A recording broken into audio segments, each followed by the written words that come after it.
மீனா, முத்து 2 பேருமே சேர்ந்து அண்ணாமலைய நல்லா பார்த்துக்கிறாங்க. சாப்பாடு எல்லாமே சூப்பரா குடுக்குறாங்க. சாப்பிடுறாரு. "இங்க பாரும்மா, உண்மையாவே நான் ரொம்ப சந்தோஷமா இருக்கேன். தேவையான எல்லாமே எனக்கு பார்த்து பார்த்து நீங்க பண்றீங்க" அப்படின்னு அண்ணாமலை ரொம்ப சந்தோஷப்படுறாரு. "அண்ணா, நீங்களும் இந்த வீட்ல ஒருத்தர் தான்" அப்படின்னு சொல்லிட்டு மீனாவோட அம்மா சொல்லிட்டு இருக்காங்க.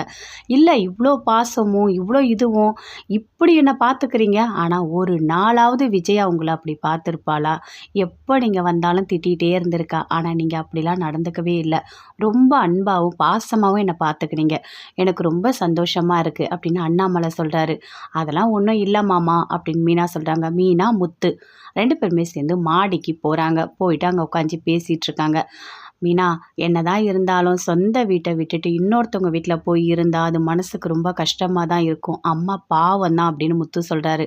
"என்னங்க, உங்களுக்கு அவ்வளோ பாசமா?" அப்படின்னு மீனா கேட்குறாங்க. "என்னதான் இருந்தாலும் அவங்க என்னோட அம்மா இல்ல மீனா. எனக்கு பாசம் இல்லாம இருக்குமா?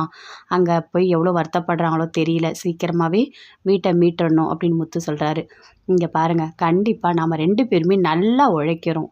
அந்த பணத்தை சீக்கிரமா கட்டிட்டு வீட்டை மீட்டு கொடுத்துடலாம். நீங்க கவலைப்படாதீங்க" அப்படின்னு மீனா, முத்து 2 பேருமே சேர்ந்து மாடியில பேசிக்கிட்டு இருக்காங்க. இங்க சாப்பிட கூப்பிடுறாங்க. ரவி, ஸ்ருதி எல்லாருமே வராங்க. "பாவம், அவர் என்ன பண்றாரோ தெரியல" அப்படின்னு விஜயா சொல்றாங்க. "ஐயோ ஆன்ட்டி, நீங்க கவலையே படாதீங்க. மீனா, முத்து 2 பேருமே சேர்ந்து அங்கிளை சூப்பரா பார்த்துப்பாங்க. நீங்க எதுக்காக கவலைப்படுறீங்க?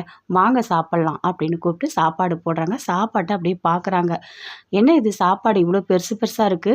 ஒரு கை எடுத்தாலே 1 கிலோ வரும் போல இருக்கு" அப்படின்னு விஜயா சொல்றாங்க.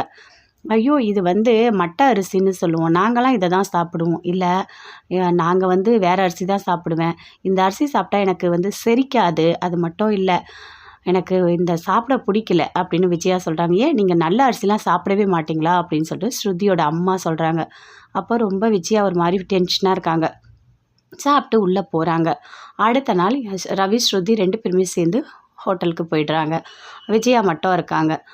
ஸ்ருதியோட அம்மா, அப்பா 2 பேருமே சேர்ந்து வெளியே போகிறாங்க. போகும்போது போயிட்டு அப்படியே ரூமை பூட்டிட்டு போகிறாங்க. இதை விஜயா பார்க்குறாங்க.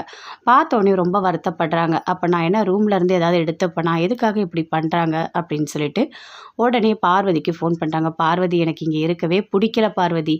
நான் அங்கே வந்துடவா?" அப்படின்னு கேட்குறாங்க விஜயா. "இங்கே பாரு விஜயா, நீ எப்போ வேணா வா. ஆனால் அண்ணனோட சேர்ந்து தான் என்னோட வீட்டுக்கு வரணும். நீ தனியாக வரக்கூடாது. அப்படி உனக்கு அங்கே பிடிக்கலனா நீ அண்ணன் கூட சேர்ந்து மீனா வீட்டுக்கே போயிடு" அப்படின்னு பார்வதி சொல்கிறாங்க. ரொம்ப விஜயா ஒரு மாதிரி ஃபீல் பண்ணுறாங்க. ரோகிணி இருக்காங்க. அப்போது அங்கே வராங்க.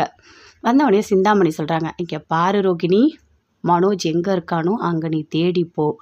இதுதான் கரெக்டான நேரம் நீ அவன் கூட சேரத்துக்கு.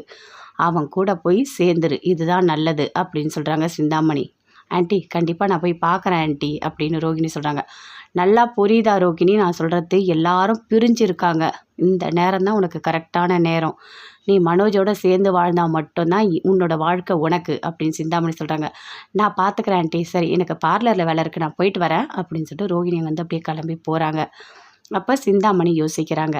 "இனிமே அந்த வீட்டை என்கிட்ட இருந்து வாங்கவே முடியாது. கண்டிப்பாக அந்த வீடு எனக்கு தான். மீனா, முத்து 2 பேருமே அப்படியே வெளியவே தான் இருக்கணும்."